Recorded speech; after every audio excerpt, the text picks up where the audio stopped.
শীত শুক আপাতত শেষ, ফের আবহাওয়ার মুড সুইং। পূবালি হাওয়ার হাত ধরে ঊর্ধ্বমুখী হলো পারদ, আর এক ধাক্কায় 4 ডিগ্রি বেড়ে আজ কলকাতার সর্বনিম্ন তাপমাত্রা 16 ডিগ্রি সেলসিয়াস।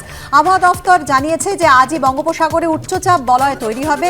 এর প্রভাবে সাগর থেকে প্রচুর জলীয় বাষ্প ঢুকবে। ঝাড়খণ্ডেও ঘূর্ণাবর্ত তৈরির সম্ভাবনা রয়েছে।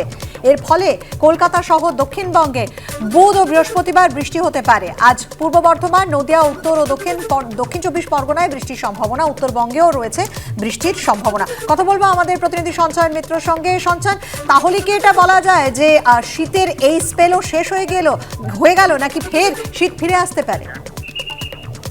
দেখো, শীতের এই স্পেল প্রায় শেষ হবার মুখে, এবং যেটা মনে করা হচ্ছে যে একটা উচ্চচাপ বলয় তৈরি হতে যাচ্ছে বঙ্গোপসাগরে, তার প্রভাব পড়বে আমাদের রাজ্যে এবং বৃষ্টির সম্ভাবনা তৈরি হচ্ছে। এর ফলে বুধবার, বৃহস্পতিবার এবং শুক্রবার দক্ষিণবঙ্গের বেশ কিছু জেলাতে বৃষ্টির সম্ভাবনা, তার মধ্যে কলকাতা এবং আশপাশের জেলাতেও বৃষ্টি হতে পারে। তবে মূলত বাংলাদেশ সংলগ্ন যে জেলাগুলো রয়েছে তার মধ্যে উত্তর 24 পরগনা, নদিয়া, এই জেলাগুলোতে তুলনামূলকভাবে বেশি বৃষ্টি হবে। উপকূলবর্তী যে জেলাগুলো তার মধ্যে উত্তর এবং দক্ষিণ 24 পরগনা, সেখানেও এর প্রভাব থাকবে।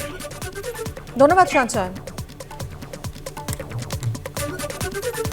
এদিকে 2022-এর প্রাথমিকে নিয়োগের জটিলতা কাটল। গতকালই সুপ্রিম কোর্ট বিচারপতি অভিজিৎ গঙ্গোপাধ্যায়ের নির্দেশেই মান্যতা দিল। 2022-এর প্যানেল প্রকাশে স্থগিতাদেশ প্রত্যাহার করে নিল সর্বোচ্চ আদালত। ফলে প্রাথমিকে 11,765টি শূন্য পদে নিয়োগে আর কোনো বাধা থাকল না। অবশেষে জট কাটল 2022-এর প্রাথমিকে নিয়োগ প্রক্রিয়ায়। বিচারপতি অভিজিৎ গঙ্গোপাধ্যায়ের নির্দেশেই মান্যতা দিল সুপ্রিম কোর্ট।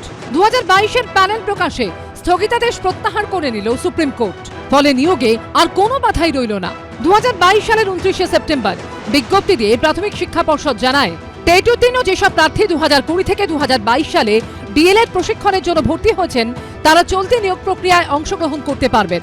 পর্ষদের এই সিদ্ধান্তের প্রতিবাদে হাইকোর্টে মামলা করেন সৌমেন পাল সহ কয়েকজন প্রশিক্ষণপ্রাপ্ত চাকরি প্রার্থী।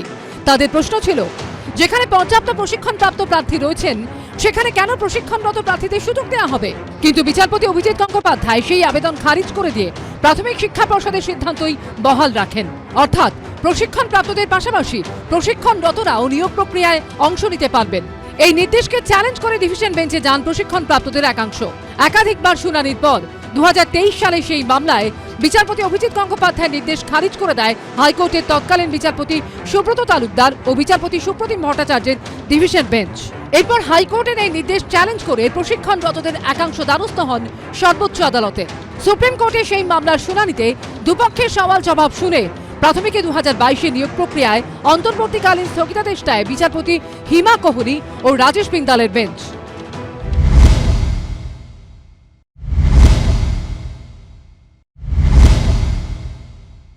ওনারা এটা একটা বাহানা দিচ্ছিলেন, এখন আর অজুহাত চলবে না, এবার করে দেখাতে হবে। যে ছেলেমেয়েরা বসে বসে জীবন কাটিয়ে দিচ্ছে, যৌবন চলে যাচ্ছে পড়াশোনা করে পাস করার পরেও, তাদের তো কমপক্ষে চাকরি দিয়ে দেখান। পাশের রাজ্য দিয়ে দিচ্ছে বিহার। মুখ্যমন্ত্রী চান চাকরি দিতে, শিক্ষকের নিয়োগের জট যাতে খুলে যায়। কিছু কিছু জায়গায় কোনো কারণে আইনের জট ছিল, কিছু ক্ষেত্রে জোর করে সেই জট তৈরি করে রাখা হয়েছিল। মুখ্যমন্ত্রী বারবার কোর্টের কাছে অনুরোধ করছিলেন, যত জট খুলতে থাকে সে তো ভালো, মুখ্যমন্ত্রী যেটা চাইছেন সেভাবেই নিয়োগ হবে। চলতি বছরের 22শে জানুয়ারি প্রাথমিক শিক্ষা পর্ষদকে কত শূন্যপদ রয়েছে, কতজন যোগ্য বলে বিবেচিত হয়েছেন, তার খসড়া প্যানেল আদালতে পেশ করার নির্দেশ দেয় সুপ্রিম কোর্ট। প্রাথমিক শিক্ষা পর্ষদের তরফে জানানো হয়, প্রাথমিক শিক্ষক পদে 11,765টি শূন্যপদ রয়েছে।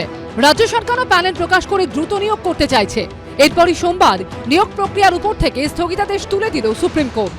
সৌভিক মজুমদারের রিপোর্ট, এবিপি আনন্দ, কলকাতা।